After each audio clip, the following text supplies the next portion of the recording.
everyone, this is Zeeebo and welcome to this Etheria restart video. So I just completed my continuous battle right here with my auto-friendly Dokidoki Hell 4 team. So in today's video, we're gonna break down the team idea, showcase my unit stat lines, as well as the few secret tags that we're using to give us the consistency in auto farming Dokidoki. So before we start, I've tested this for about 40 overruns and I'll say it's like a 90% win rate clear. Pretty consistent itself, and there are some RNG factors which could actually change out the results, which I'll talk about in my team introduction. So right here, this is the result, and let's take a look at my gear first before we progress. Okay, pretty good 4 liners, really good stuff.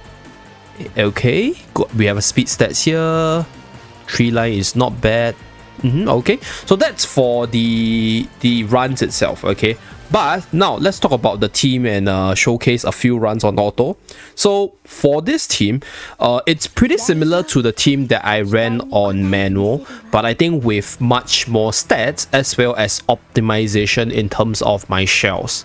So I did a lot of different trial and errors to get to this run or get to this setup itself. So let's run through the stats as well as the abilities of my units. Okay, first one, Lily as usual. So for Lily's case, I would say you probably need a buffer to replace for her. I think a good option would be either Chiaki or the likes of, I think Mio is fine in a sense, because Mio is a speed control unit, as well as a CC freeze, which will give you that additional survival over Lilith's offensive power.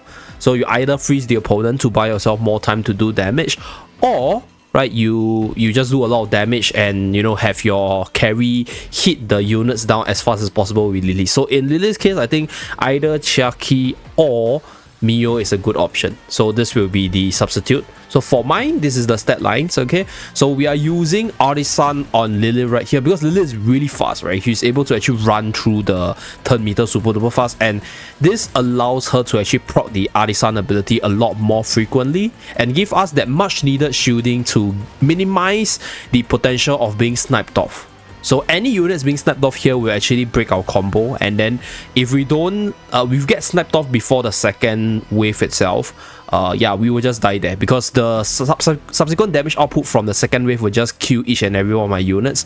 So Artisan is actually super duper good for PvE contents because of the additional shielding on the weakest ally as well as the defense boost on your own unit. So this is Artisan right here. So these are the stat lines. Okay, and next we have our main carry Grey right here. So Grey has been with me since the start. If you have been watching my video for a really long time, I've been using Grey for the longest time possible.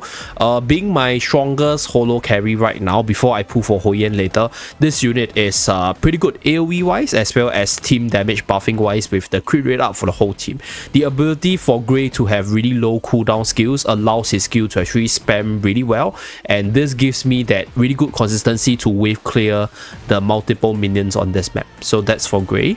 And then Kraken. Okay, so Kraken is the main CC of the team. If you take a look at what I have right now, we only have one CC in Kraken, and there is another unit which you can use together with Kraken, and that is Kazuya. You can use Kazuya as a replacement for Kraken, or you can use Kazuya together with Kraken to give you that double control. But on auto, what I'll say, I think Kraken is a lot better because freeze on auto gives you 1 additional turn. So this 1 additional turn basically can give you the skill cycles that you might need, or give you the additional shielding from Artisan to protect your weakest unit, or give you that additional output damage potential to kill off the opponent before they unfreeze. So personally, I think the difference between Kraken and Kazuya is that Kazuya right here has a much lower cooldown, which makes the skill really spammable. So if you do have enough damage, so the other way to clear this run is obviously with Rimocha, as well as let me find my Kazuya Reverie right here. Yeah, so Kazuya the Reverie, this unit is also another commonly used unit for Dokidoki Hell 4. Not sure how auto friendly it is because my personal experience running Kazuya the Reverie is Slumber is a good control because of the low cooldown. So if you get this to level 5, this is a 3-turn skill cooldown, which means that the CC is consistent.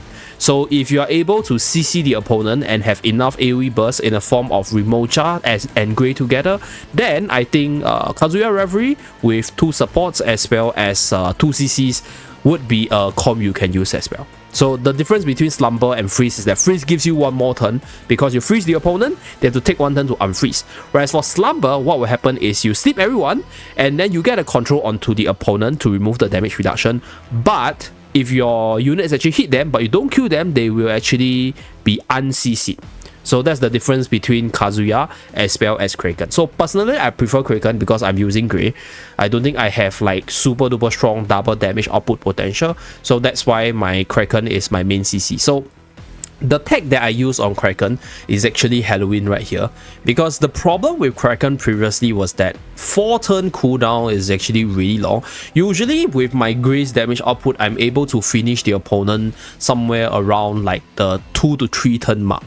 So this is where having Halloween right here with the 80% chance to reduce the cooldown of one random skill is super duper crucial, because having the ability to reset the cooldown on the ultimate is going to be massive, because I will need it to throw the second wave of the minions, or I can also use it to reset the personalized service, which has this 1 turn deep freeze right here.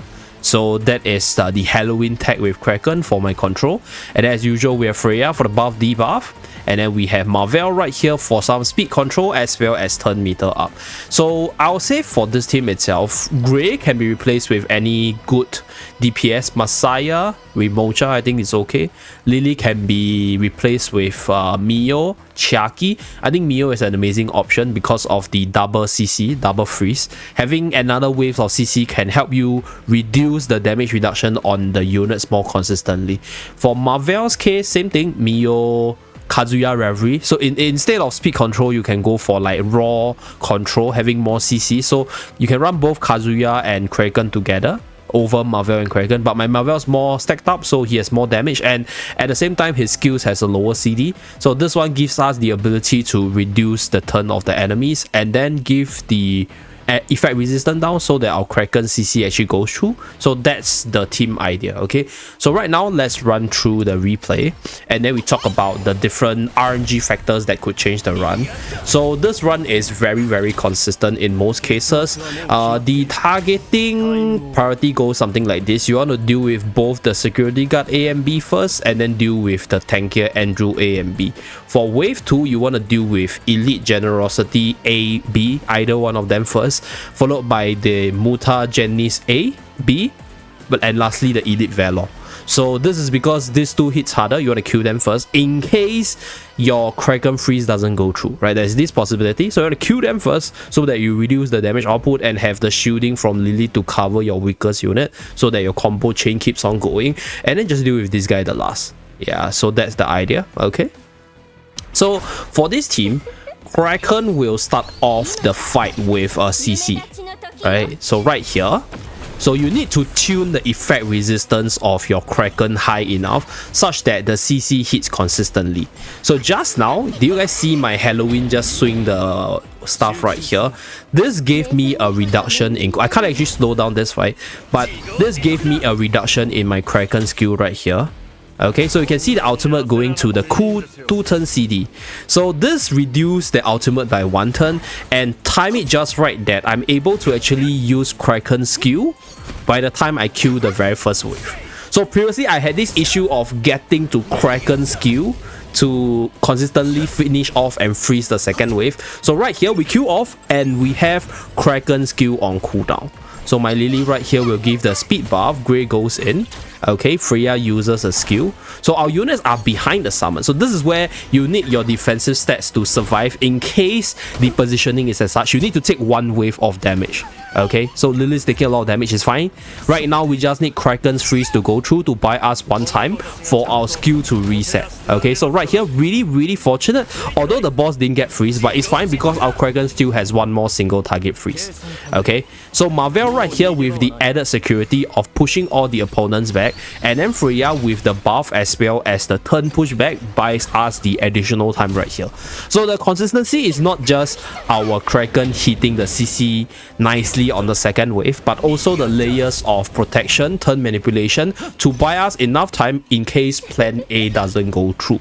So yeah, this is very consistent because I've actually sat down, take a look at the run, and I'll safely say this is like super duper consistent, because in case the Kraken plan A fail, I still have plan B right here. So this is the team idea. Okay, maybe we'll run through one more after this one to just showcase how this team actually autos. So for this team, I think it's much lower than a double carry Grey Remocha team. So this team is, I'll say, consistent but not as fast, because you're only running 1 DPS. And I think if, let's say, if I have the opportunity to fine-tune the team better, what I will do is run the Remocha, Kazuya Reverie, as well as Grey Com, like I mentioned earlier.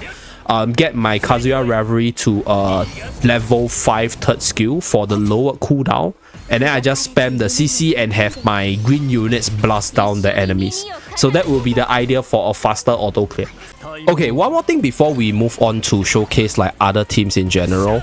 There is a possibility that this team could screw up, or rather a few RNG factors where your run can screw up. So one is you're not able to finish the first wave just in time before Kraken's ultimate comes off cooldown. So let's say if you get like for example a Kraken skill ultimate ready, but you are still on the first wave, on auto Kraken will still cast the AoE ultimate, and then that will definitely screw up the cycle, because then Kraken won't have the ultimate for the second round of summons. So that's that. Okay, another way you can screw up is if Halloween doesn't proc. So Halloween has an 80% chance of proccing and then going into a 3-turn cooldown. So you just need Halloween for that one reduction in your skill cooldown to win the fight. But it's 80%, so there's always this 20% chance of Halloween not proccing. So that's another way you can screw up. Or if Halloween skill actually procs on the second skill instead of the ultimate. So far I haven't had too much of a problem on that. It's mostly on the ultimate in terms of the Halloween procs. So right here, later we will run through. So every single time you see Halloween swing the broom, you will see the like a cooldown of the skills in the next round. So that's what I will see for myself.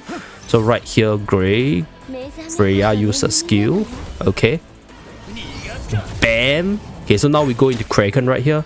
So you can see my ultimate is currently on a 2-turn cooldown, so it got reduced from 3 turns. So this is pretty consistent, at least based off my observation. The cooldown reduction is always on the ultimate at the very least. So that's that. But there is this possibility that if Halloween doesn't proc, like I mentioned earlier, right, 20% chance, then your run might still be a little bit screwed up, because your team is formatted to kill the units by the time Kraken's skill comes online. So that's that. Okay, so yeah, that's pretty much it. Let's see whether or not we are lucky. So we managed to kill it. I'm not sure. I think Kraken should have the CC.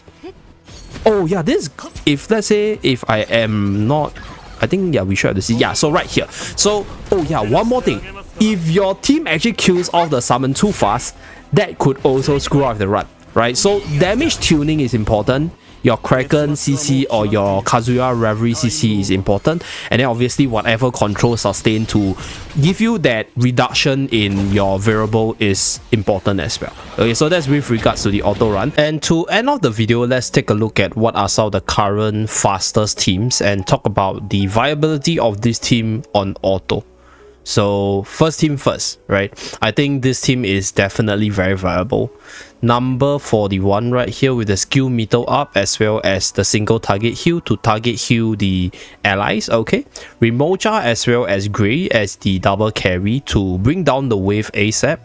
And then right, Kazami Kazuyo right here with the ultimate to reduce all cooldowns. Okay, this is legit. So it's like basically you run through the runs as soon as your Kazuya goes on CC, right? Once you CC the opponent, then you go into your full damage, burst the first wave down, especially with Remocha right here, and then you have your Kazami reset the cooldown of all the allies. So right here, this guy's CC is at level 5, so it's a 3-turn, right? Cast the CC, goes into the Kazami Kazuyo, lowers the CC to cooldown, double AoE to remove the first wave, and then you have your Kazuya the Reverie CC again, and you have your double damage to bring down the next wave ASAP. Yeah, so I think this is probably the fastest auto run you can probably do right now. with a budget option, if you have Rimocha. Rimocha is key because Rimocha's damage output on the ultimate is big. This is the massive AoE kill onto like multiple units. So that's that. Grey is also pretty good for the crit rate buff, so that you buff up your damage output of Rimocha. In terms of his tuning, he tuned the Grey to be a little bit faster. Yeah, this is 189. This is 190. So Grey is a little bit faster, crit it up, and then you go into Rimocha for the blast, and then you kill the opponent, reset your skill, and then you go into the second cycle of Kazuya the Reverie. Yeah, so this will probably be the ultimate auto farm team idea if you are intending to get your Rimocha right here. But if not, I think if you have enough stats moving forward, Kraken, Reverie together with double DPS and 1 support could also be a way to auto farm consistently. So that's pretty much it for this video. Thank you very much for tuning in. I'll see you guys again in my next video. Bye guys!